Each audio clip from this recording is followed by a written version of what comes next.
슈마 아도나이 베야푸츠 오예베카 베야누스 메사네카 미파네카. 여호와여 일어나사 주의 대적들을 흩으시고 주를 미워하는 자가 주 앞에서 도망하게 하소서. 샬롬, 생각하는 성경 홀리아미입니다. 오늘의 말씀은 안식년과 희년을 지킨다는 것을 전제로 하나님께서 세우실 나라에서 지켜야 할 규칙들에 대한 설명입니다. 이 규칙들을 우리들이 생각하는 상식을 기준으로 이해하고자 하면 이해할 수가 없습니다. 왜냐하면 비합리적이거든요. 세상의 규칙을 따르면 더 많은 수익을 낼 수 있고 더 많은 재산과 더 많은 종을 거느리며 더욱 부유한 생활을 할 수 있는데, 하나님의 규칙을 따르면 더 많은 손해가 발생하고 돈 많은 자가 억울하고 가난한 자가 혜택을 받는 경제성이 떨어지는 비합리적인 세상이 됩니다. 어떤 자들은 오늘의 말씀에서 평등과 공동 소유를 기반으로 하는 사회주의와 공산주의의 이론을 만들어내기도 했습니다. 과연 하나님께서 세우실 나라가 사회주의나 공산주의 사회일까요? 오늘의 말씀을 제대로 이해하기 위해서는 하나님께서 원하시는 의도가 무엇인지를 알아야 합니다. 제가 어제도 설명드렸지만 하나님께서는 내가 율법을 지키는 것을 원하시는 것이 아닙니다. 우리가 율법을 지키길 원하시고 국가 차원에서 율법을 지켜서 율법을 지키는 문화를 만들어내길 원하십니다. 그래서 오늘의 말씀도 문화적 관점에서 접근해야 합니다. 23절을 보면 하나님은 이스라엘에게 토지를 영구히 팔지 못하게 하셨습니다. 왜냐하면 토지의 소유권은 사람에게 있지 않고 하나님에게 있기 때문입니다. 그래서 사회주의와 공산주의자들은 토지를 개인이 소유하지 않고 국가가 소유하는 토지 공개념이 성경적이라고 주장합니다. 이러한 주장은 하나님의 의도를 전혀 이해하지 못하는 사람들이 하는 생각입니다. 토지에 대해 하나님께서 원하시는 것이 무엇일까요? 토지의 소유권을 사람에게 맡겨서 사람들이 마음대로 토지를 사고 팔면 결국 토지를 많이 가지게 되는 자와 토지를 빼앗기는 자가 나오게 됩니다. 그렇게 되면 토지를 많이 가지게 되는 자는 더욱 욕심을 내어 하나님의 율법보다 개인의 재산 증식에 더욱 치중하게 될 것이며, 그 과정에서 더 많은 수익을 얻기 위해 율법을 어기는 일들이 발생됩니다. 땅이 많으면 많을수록 안식년과 희년을 지키기 더욱 힘들어지죠. 그리고 토지를 빼앗기는 자는 가난하기 때문에 토지를 판 것으로 자신의 땅이 없기 때문에 가난에서 벗어나기가 더욱 힘들어집니다. 그러면 결국 그 사람은 불법적인 방법으로 돈을 벌려고 하거나 빚만진 이스라엘 땅을 떠나 이방 땅의 새로운 환경을 찾으려고 할 것입니다. 결국 토지의 소유권을 사람에게 맡기면 모두가 율법을 지키지 못하는 사태가 발생됩니다.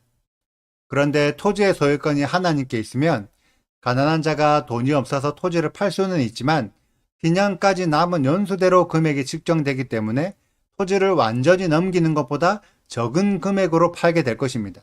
그러다 보니 갚아야 할 금액도 적어지죠. 그래서 다시 돈을 갖고 되찾아오는 토지 무르기가 가능합니다. 그리고 자신이 갚을 능력이 없더라도 가족, 형제, 친척 중에서 갚을 자가 있으면 대신 돈을 갚아주고 땅을 되찾아오죠. 그렇게 되면 가난한 자는 다시 농사를 지어서 돈을 벌 수 있는 기회를 얻게 됩니다. 그리고 그 과정에서 가족, 형제, 친척의 도움을 얻게 되기 때문에 그들에게 더욱 화목하게 자랄 수밖에 없죠. 이렇게 토지를 무르는 과정에서 가족과 이웃 사이에 돈독한 정이 쌓이고 더욱 단단한 공동체 의식을 가지게 됩니다.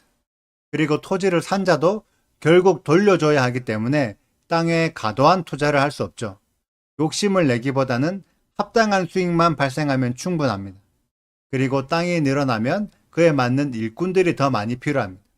그 일꾼들이 결국 가족과 이웃들인데 그들이 일을 잘 해줘야 내 수익도 늘어나기 때문에 그들에게 충분한 대우와 보상을 지급하게 됩니다.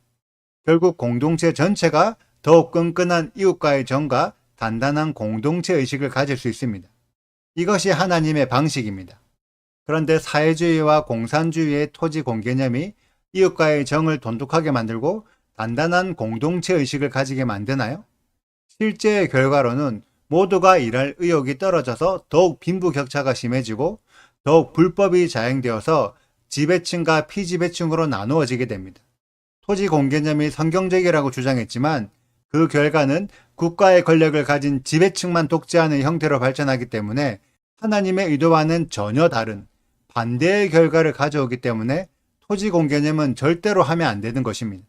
결국 사회주의와 공산주의가 성경의 가치를 기반으로 한다는 말은 완전히 거짓말입니다. 그리고 29절을 보면 성벽 안에 있는 집은 팔아도 희년에 되돌려 주지 않아도 되는데 31절에 성벽 밖의 집은 희년이 되면 되돌려 줍니다. 이 차이가 무엇일까요?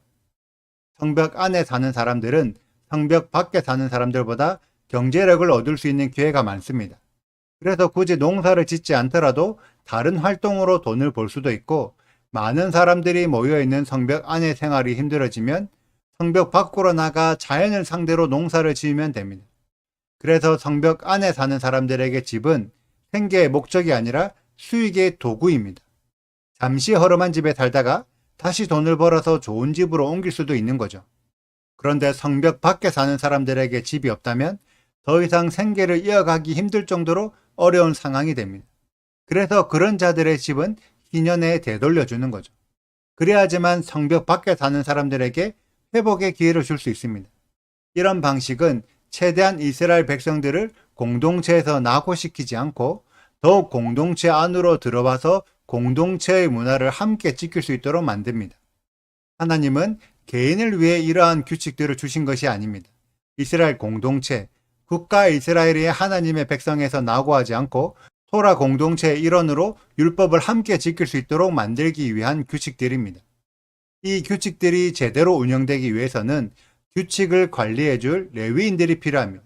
그런데 레위인들의 생계가 어려워지면 레위인들이 맡은 사명을 감당하는 것도 함께 어려워집니다.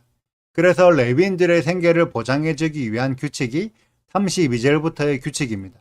특히 34절을 보면 레위인들이 소유하게 될 성읍 주위의 들판은 지속적으로 농사를 지어 생계가 끊어지지 않도록 절대 팔 수 없는 땅으로 지정해 두셨습니다.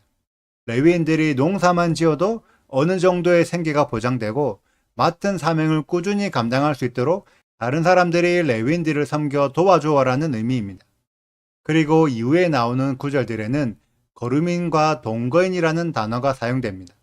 이들은 이방 출신의 사람들로 아직까지 이방의 생활을 하면서 이스라엘에 살고 있는 사람을 거루민, 게르라고 부르고, 이방 출신이지만 이스라엘에 완전히 정착하여 이스라엘의 삶을 살고 있는 사람을 동거인 토샤브라고 부릅니다. 이때 39절을 보면 이스라엘 사람은 종으로 부르지 말라고 말씀하시면서 44절에는 이방인들로 종을 삼으라고 말씀하십니다.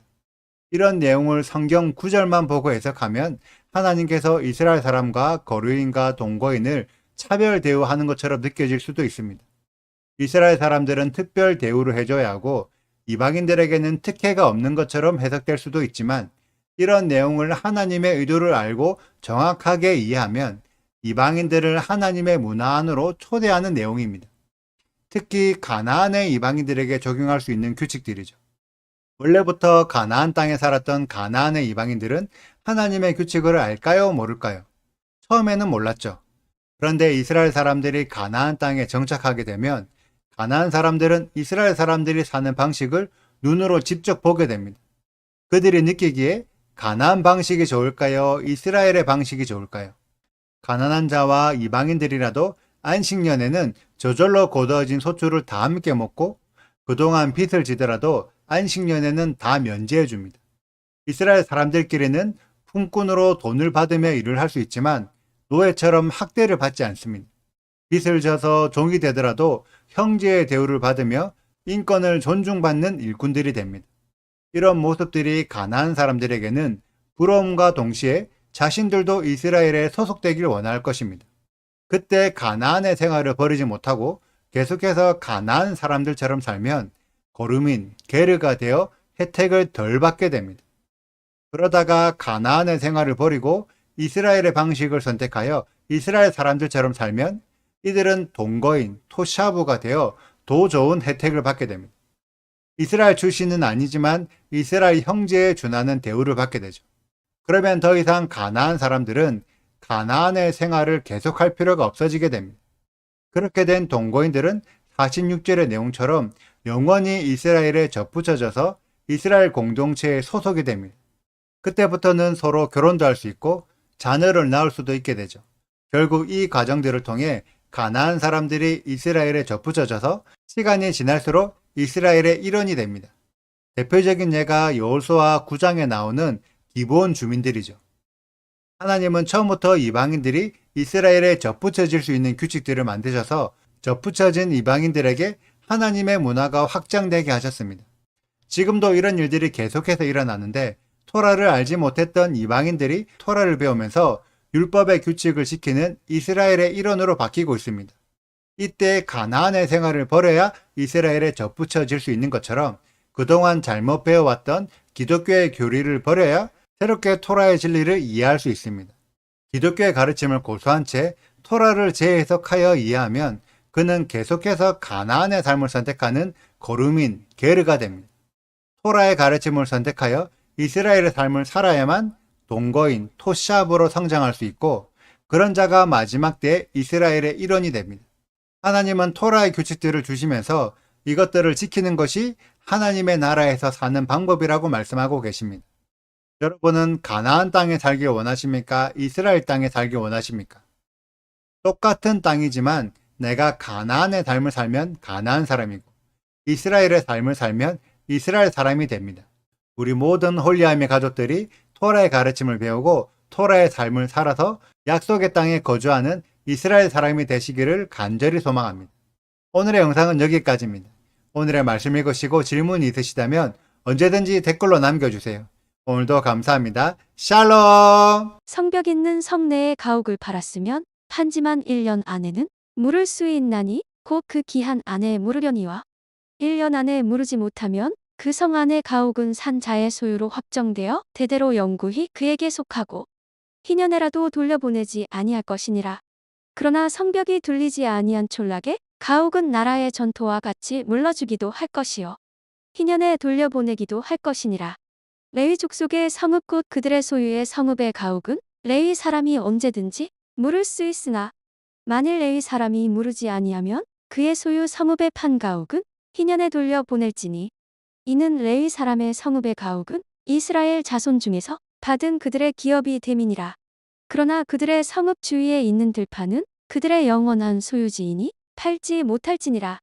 내 형제가 가난하게 되어 빈손으로 내 곁에 있거든 너는 그를 도와 거류민이나 동거인처럼 너와 함께 생활하게 하되 너는 그에게 이자를 받지 말고 내 하나님을 경외하여 내 형제로 너와 함께 생활하게 할 것인즉 너는 그에게 이자를 위하여 돈을 꾸어주지 말고 이익을 위하여 내 양식을 꾸어주지 말라.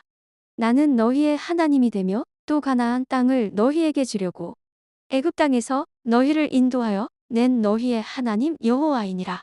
너와 함께 있는 내 형제가 가난하게 되어 내게 몸이 팔리거든 너는 그를 종으로 부리지 말고 품꾼이나 동거인과 같이 함께 있게 하여 희년까지 너를 섬기게 하라. 그때에는 그와 그의 자녀가 함께 내게서 떠나 그의 가족과 그의 조상의 기업으로 돌아가게 하라. 그들은 내가 애굽 땅에서 인도하여 낸 내 종들이니 종으로 팔지 말 것이라. 너는 그를 엄하게 부리지 말고 내 하나님을 경외하라. 내 종은 남녀를 막론하고 내 사방 이방인 중에서 취할지니 남녀종은 이런 자 중에서 사올 것이며 또 너희 중에 거류하는 동거인들의 자녀 중에서도 너희가 사올 수 있고 또 그들이 너희와 함께 있어서 너희 땅에서 가정을 이룬 자들 중에서도 그리 할 수 있은즉 그들이 너희의 소유가 될지니라. 너희는 그들을 너희 후손에게 기업으로 주어 소유가 되게 할 것이라. 이방인 중에서는 너희가 영원한 종을 삼으려니와 너희 동족 이스라엘 자손은 너희가 피차 엄하게 부리지 말지니라. 구독과 좋아요를 눌러주세요. 그리고 알림 설정도 해주시고요. 그리고 하트도 꼭 눌러주세요. 슈바 아도나이 리베보트 알레페 이스라엘 여호와여 이스라엘 천만인에게로 돌아오소서.